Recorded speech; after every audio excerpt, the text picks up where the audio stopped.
जोहार दोस्तों, कैसे हो आप सभी। आज का ये जो विश्लेषण है ये शायद थोड़ा सा कड़वा लगे, लेकिन यकीन मानिए ये उन सभी के लिए बहुत ज्यादा जरूरी है जो टीचर बनने का सपना देख रहे हैं। आज हम बात करने वाले हैं उन आम गलतियों की जो डॉक्यूमेंट वेरिफिकेशन के टाइम आपके सालों की मेहनत पर पानी फेर सकती हैं। और कहते हैं ना, सच्चाई अक्सर कड़वी होती है। आज हम जिस सच्चाई का सामना करने वाले हैं वो हो सकता है कुछ लोगों को निराश करे, लेकिन इसे समझना भविष्य में होने वाली एक बड़ी निराशा से बचने के लिए आप समझिए बेहद जरूरी है। और हां, शुरू करने से पहले एक बात बिल्कुल साफ कर देना चाहता हूं। देखिए, किसी भी कैंडिडेट के सिलेक्ट होने या ना होने से मुझे कोई भी व्यक्तिगत फायदा या नुकसान नहीं है। ये जानकारी सिर्फ और सिर्फ आप लोगों के मार्गदर्शन के लिए है, ताकि आपकी मेहनत बेकार न जाए।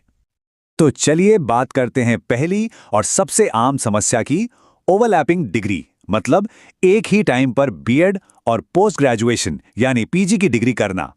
ये एक ऐसी चूक है जो बहुत से लोग अनजाने में कर जाते हैं और इसकी कीमत बहुत बड़ी चुकानी पड़ सकती है।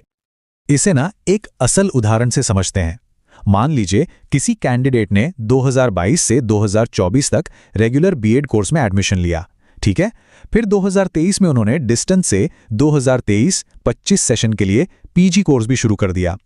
अब यहां स्क्रीन पर जरा ध्यान से देखिए, जो लाल रंग में हाईलाइट किया गया है 2023 से 2024 का ये पूरा एक साल, बस यही है वो क्रिटिकल ओवरलैप पीरियड, और सारी की सारी प्रॉब्लम यहीं से शुरू होती है। अब आपके मन में सबसे बड़ा सवाल आएगा यूजीसी के उस नियम को लेकर जिसका जिक्र हर कोई करता है। कई लोगों को यही लगता है कि भाई यूजीसी में तो 2 डिग्री एक साथ करने की परमिशन दे ही दी है, तो फिर इसमें गलत क्या है। चलिए इस नियम की गहराई में चलते हैं और इसकी असली सच्चाई को समझते हैं।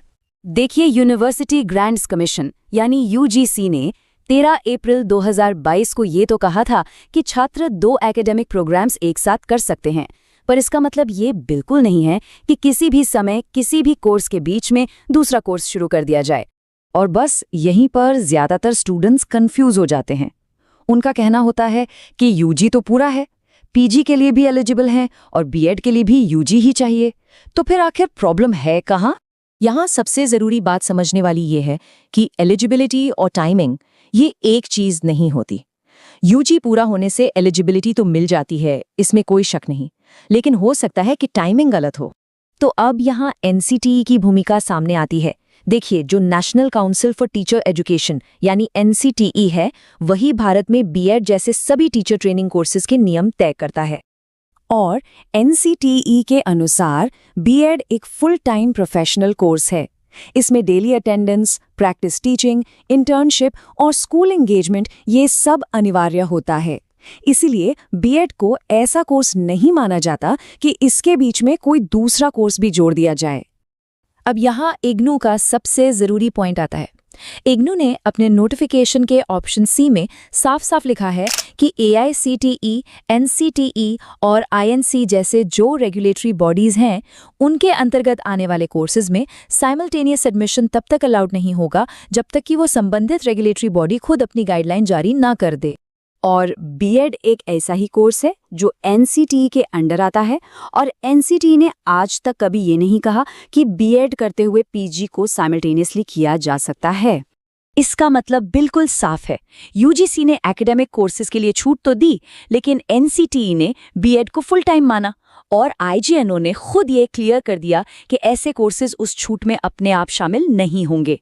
इसको एक बहुत आसान उदाहरण से समझ सकते हैं। मान लीजिए किसी के पास बस और ट्रक दोनों का लाइसेंस हो सकता है, लेकिन वो एक ही समय पर दोनों नहीं चला सकता। मतलब एलिजिबिलिटी तो है, पर टाइमिंग गलत हो जाती है। और बिल्कुल यही वजह है कि बीएड के दौरान इग्नू से पीजी करने पर टीचर रिक्रूटमेंट में डॉक्यूमेंट वेरिफिकेशन के समय इस पर सवाल उठता है। एक बात हमेशा याद रखनी चाहिए कि सिर्फ एडमिशन मिल जाना इस बात की गारंटी नहीं होता कि क्वालिफिकेशन वैलिड है। परीक्षा पास करना जरूरी है, लेकिन डॉक्यूमेंट वेरिफिकेशन में सही साबित होना उससे भी कहीं ज्यादा जरूरी है। चलिए अब आते हैं दूसरी सबसे बड़ी गलती पर, जो खासकर इंग्लिश टीचर की भर्तियों में लोगों के बाहर होने का कारण बनती है। ये है कोर इंग्लिश और इलेक्टिव इंग्लिश के बीच का फर्क। ये फर्क सुनने में भले ही छोटा लगे, लेकिन असल में यही फर्क नौकरी मिलने या न मिलने का कारण बन जाता है। तो ये कोर इंग्लिश आखिर है क्या? आसान भाषा में समझिए, ये वो अंग्रेजी है जो ग्रेजुएशन में एक जनरल या कंपलसरी सब्जेक्ट के तौर पर लगभग हर किसी को पढ़ाई जाती है। इसका फोकस सिर्फ बेसिक भाषा सिखाने पर होता है, जैसे ग्रामर और कॉम्प्रिहेंशन। भर्ती के नज़रिए से इसे कभी भी मेन सब्जेक्ट यानी मुख्य विषय नहीं माना जाता। और वहीं दूसरी तरफ है इलेक्टिव इंग्लिश। ये वो सब्जेक्ट है जिसे कोई स्टूडेंट अपने मुख्य विषय के तौर पर खुद चुनता है। इसमें अंग्रेजी साहित्य को गहराई से पढ़ा जाता है, कविता, नाटक, उपन्यास, आलोचना। ये एक स्पेशलाइज्ड सब्जेक्ट है और यही वो विषय है जो टीचर बनने की एलिजिबिलिटी तय करता है। जरा इस टेबल को देखिए, ये सारे कन्फ्यूजन को एक झटके में खत्म कर देगा। एक तरफ है जनरल कोर इंग्लिश और दूसरी तरफ है स्पेशलाइज्ड इलेक्टिव इंग्लिश। लेकिन सबसे जरूरी लाइन सबसे नीचे वाली है। भर्ती के समय बोर्ड केवल और केवल इलेक्टिव इंग्लिश को ही मुख्य विषय मानता है। साफ और सीधे शब्दों में कहें तो भर्ती के लिए ये दोनों एक बराबर बिल्कुल नहीं है। तो इन सब बातों का, इन एकेडमिक परिभाषाओं का असली दुनिया में मतलब भर्ती प्रक्रिया में क्या नतीजा निकलता है? सिर्फ एक शब्द, अयोग्यता यानी डिस्क्वालिफिकेशन। जब किसी टीचर भर्ती के विज्ञापन में लिखा होता है कि अंग्रेजी विषय में पोस्ट ग्रेजुएशन अनिवार्य है, तो इसका सीधा सीधा एक ही मतलब निकाला जाता है, पीजी इलेक्टिव इंग्लिश में होना चाहिए, कोर इंग्लिश में नहीं। भर्ती बोर्ड के लिए इस नियम की व्याख्या में कोई कंफ्यूजन नहीं होता, ये बिल्कुल क्रिस्टल क्लियर है। और इसका आखिरी नतीजा, जैसा कि स्टैम्प दिखा रहा है, अपात्रता। जिन कैंडिडेट्स के पास इलेक्टिव इंग्लिश में पीजी नहीं होता या जिनकी बीएड और पीजी की डिग्री ओवरलैप हो रही होती है, उन्हें डॉक्यूमेंट वेरिफिकेशन के दौरान सीधे सीधे इनएलिजिबल घोषित कर दिया जाता है। तो अब सवाल ये है कि इन सब से बचा कैसे जाए? देखिए, यहां पर सारी जिम्मेदारी आखिर में कैंडिडेट की अपनी होती है।